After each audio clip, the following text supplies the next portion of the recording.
In the last 8 years, residents of communities in Gudu local government area of Sokoto State have suffered in the hands of terrorist groups, with the Lakura being the latest.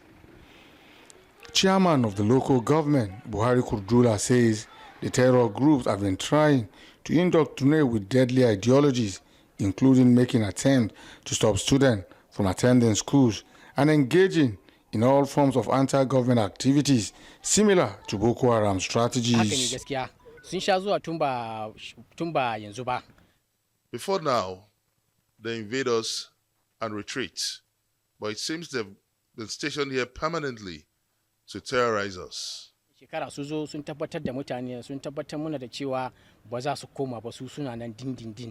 commander of the Joint Task Force Northwest Operation Fansanyama, Major General Oluyinka Shole, is at the tactical headquarters of the Coast Intervention Battalion for an operational visit to boost troops' morale. Yes, sir. Yes, with what I've seen, with the resources, with everything. While addressing the troops, the theater commander charges them to decimate the Lakura terrorists on all Nigerian soil. I'm on operational visits to Gudu here and to see how the operation we are conducting, to see the progress and fashion other ways forward. Yeah, it's either they decimate them or they send them to wherever they came from. The operation has been expanded to include personnel of the Nigerian Police, Nigerian Security and Civil Defense Corps, and officers of the Sokoto State Neighborhood Watch, all aimed at restoring normalcy in the troubled areas. Suleiman Nasser, Arise News. Thank you, Suleiman Nasiru. Now let's bring in retired Air Commodore and security expert Abayomi Balogun. Good evening, sir. Thanks for joining us on Newsnight. Despite the efforts that we've seen from our security forces, we still have so many issues going on when it comes to bandits, Boko Haram, Lukarawa, and other sort of groups that are just attacking Nigerian citizens. What is the issue? Is it that our current strategies are not working? Are these terrorist groups and bandits just getting more sophisticated? What's the real fundamental issue? Yeah, thank you very much. I've said it severally on different platforms, that you can't be doing the same thing continuously and you want different results. No. You get the same result over and over again, as long as you keep repeating yourself. But then there is a time you must sit down and say, what am I doing? Reappraise all what you have been doing and fashion out a new way of doing that same job. It can be in any field. In Boko Haram, banditry, they are all security challenges. And we've been there for like 15 years now. For me, it's been the same approach. And that's why it's not yielding. We are not too reactive. I mean, we are reactive. And not proactive. We are not proactive. And I think, sir, I think many Nigerians feel the same way that you feel when they hear the Inspector General of Police directing a clampdown on the perpetrators of some of these attacks, like the ones that I've just read out and the one that our correspondent we just saw in that report. We've had similar promises in the past, right? From your experience, what needs to change? What operational shifts do we need to see?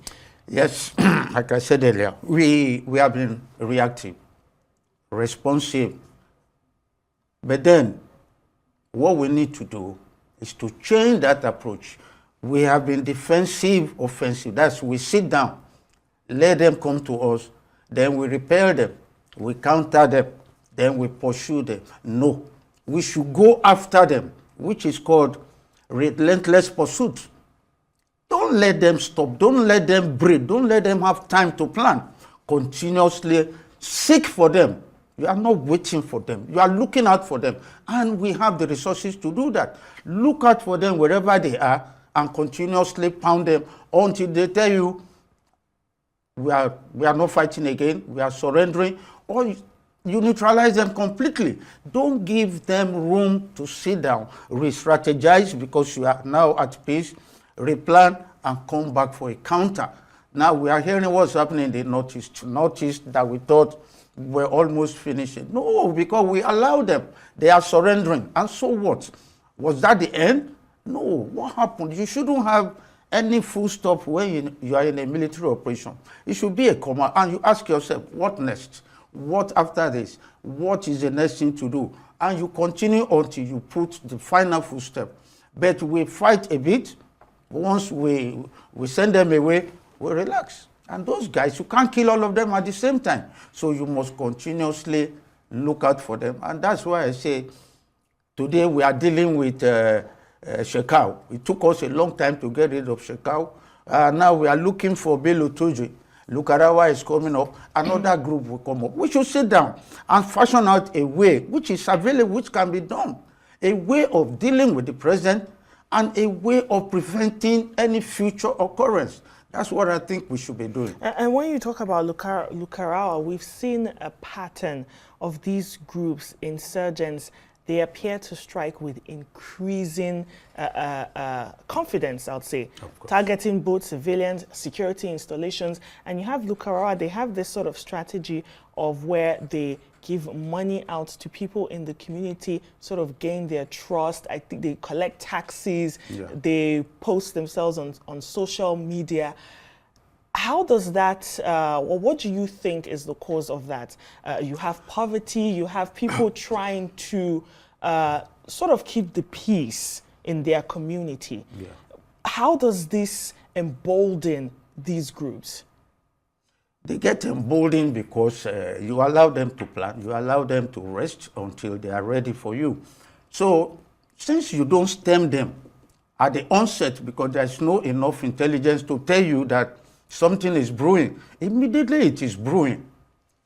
You nip it in the bud, then they will not grow because they know that they start planning, you are aware. How do we plan for that? I said it that we need to change our strategy. Currently, we are doing from top to bottom. We should change that approach from bottom to top. And that means we are going to the grassroots, to the communities. Those will be our eyes and ears on the ground. So when we deliberately harness them, it's not just like when you see something, say something, where are they going to say it to? You must provide the infrastructure on ground where they will say it to. And how do you use that? So if you have those guys at the grassroots, at the community level, that's where the crime starts. So they will tell you immediately something is brewing up. Then you look at it, I want to stop it. Yes, and it will stop. But if you allow them till they finish planning and bring it to you in the cities, it's too late. A lot of lives will be lost. So I'm praying that we will change this approach and change the tactics, change the strategy, change the tactics. We have what it takes. I can challenge everybody that if we change the approach and the tactics, we have what it takes to get rid of these guys. But we must sit down. Currently, they are working very hard. The armed forces, the security agents are working very hard. But they are not working smart enough, as far as I'm concerned. It's not everything, that you must box. No, there are times you relax, get that guy. If you are strong, pretend that you are weak. So there are so many things that should come in. Let's start working smarter. The equipments are there to make you sweat less. I like the point that you make about the community and building that trust, because see something, say something is easier said than done. These people are fighting for their lives. They want to be safe. They want to keep their family safe. So we need to build that trust and build that infrastructure for our men to be able to get more intelligence. But we don't have much time. I'd like to thank you so much for joining me on Newsnight and sharing your thoughts. Air Commodore Abayomi Balogun, security expert. Well.